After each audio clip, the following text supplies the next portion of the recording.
أعوذ بالله من الشيطان الرجيم يا عبادي الذين آمنوا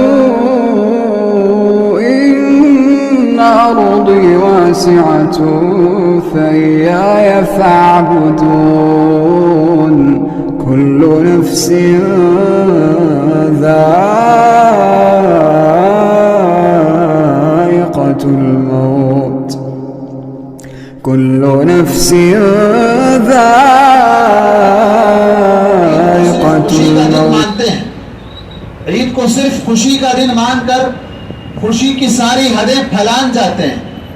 بہت سے مسلمان جو رمضان کا روزہ تک نہیں رکھتے لیکن عید کی تیاریوں میں عید کی شاپنگ میں سارا رمضان گزار دیتے ہیں اور عید کے دن وہ خوشیاں مناتے ہیں جیسے لگتا ہے کہ بیگانی کی شادی میں عبداللہ دیوانہ ہے. وہ لوگ جو رمضان کے روزے نہ رہے ان کے لیے کیسی خوشی. وہ لوگ جو رمضان کو اپنی مغفرت کا ذریعہ نہ بنا لے ان کے لیے وہ عید کا دن کیسے خوشی کا دن ہو سکتا ہے. عید کی خوشی تو ان لوگوں کے لیے ہونی چاہیے اور ہوگی جو یقینی طور پر رمضان مبارک کے مہینے سے اپنے آپ کو سینچا ہے, سنوارا ہے, بنایا ہے, اپنے نفس کی تزکیہ, نفس کی اصلاح اس نے کی ہے. ایسے آدمی کے لیے یقیناً عید کی خوشی ہے.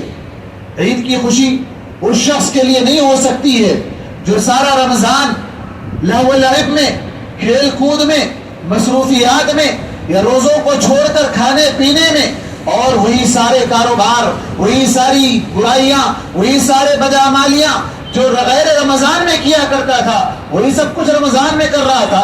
تو پھر ایسے آدمی کے لیے عید کی خوشی کیسے ہو سکتی ہے؟ بلکہ افسوس تو اس بات پر ہے کہ یہ لوگ صرف عید کے دن نہیں, عید کے بعد مہینہ 2 مہینے تک عید ملاپ پارٹیاں منا کر بھی خوشیاں مناتے ہیں. پتہ نہیں ان کے اندر یہ کیسی خوشی ہے جو رمضان کے روزے چھوڑ کر اس کی خوشی منانے کے لیے دعوتوں پر دعوتیں ہضم کیے جاتے ہیں. عید کی خوشی ہر اس شخص کے لیے نہیں ہے. آپ جانتے ہیں عید کیا ہے؟ عید بار بار لوٹ کر آنے والے دن کو کہا جاتا ہے. عید اللہ کے نبی صلی اللہ علیہ وسلم نے شریعت اسلامیہ میں 2 دن عید کے رکھے ہیں مسلمانوں کے, جس میں جائز حدود میں رہ کر شریعت اسلامیہ نے جو باؤنڈریز بتائی ہیں ان باؤنڈریز میں رہ کر خوشی منانے کا نام عید ہے. عید کا مطلب یہ نہیں ہے کہ خوشی کے نام پر آپ فلم دیکھنے چلے جائیں. عید کا مطلب یہ نہیں کہ خوشی کے نام پر آپ لوگوں سے قرض لے کر اپنے کپڑے بنوائیں. خوشی کے نام پر آپ لوگوں سے قرض لے کر اپنی ساری ضروریات کی تکمیل کریں اور قرض کی ادائیگی کے معاملے میں آپ پیچھے رہیں تو وہ کیسی عید ہو سکتی ہے؟ اور رمضان جو آپ کو چینج کرنے کے لیے آیا تھا آپ نے اس سے اپنے آپ کو چینج نہیں کیا, اپنے آپ کی تبدیلی نہیں کی, تو پھر وہ عید آپ کے لیے نہیں ہو سکتی ہے. اللہ کے نبی صلی اللہ علیہ وسلم نے ایسے شخص کو حضرت جبریل علیہ السلام کی بد دعا پر آمین کہا تھا. آپ سنے ہوں گے وہ حدیث, مشہور حدیث ہے. آپ صلی اللہ علیہ وسلم ممبر کی سیڑھی پر قدم رکھتے ہیں, حضرت جبریل آپ کے پاس آتے ہیں, 3 بد دعائیں دیتے ہیں. ان میں سے ایک بد دعا یہ بھی تھی, اللہ کے نبی صلی اللہ علیہ وسلم سے کہا کہ وہ شخص ہلاک و برباد ہو جائے جو رمضان کا مہینہ پائے اور اپنی مغفرت نہ کروا لے. اپنی مغفرت نہ کروا لے, ایسا آدمی ہلاک ہو جائے. بھلا بتائیں جو رمضان کا مہینہ پا کر رمضان کے روزے نہ رکھے, قرآن کو ہاتھ نہ لگائے, قیام اللیل نہ کرے, صدقہ و خیرات نہ کرے, برائیوں سے باز نہ آئے, ایسا شخص عید کی خوشی منائے گا بلکہ اسے تو اللہ کے نبی کی اس بد دعا پر رونا چاہیے, اسے تو اپنا ماتم کرنا چاہیے کہ وہ اللہ کے نبی کی زبانی ہلاک و برباد ہونے والا ہے. وہ ہلاک و برباد ہونے کی خوشی منائے گا.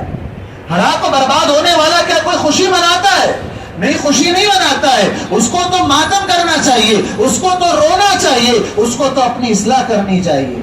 ابھی بھی وقت ہے, ابھی بھی وقت ہے. رمضان کا پورا مہینہ نہیں گزر گیا. چند لمحات بھی انسان کے سدھرنے کے لیے کافی ہیں, چند لمحات بھی انسان کو تبدیل کرنے کے لیے کافی ہیں.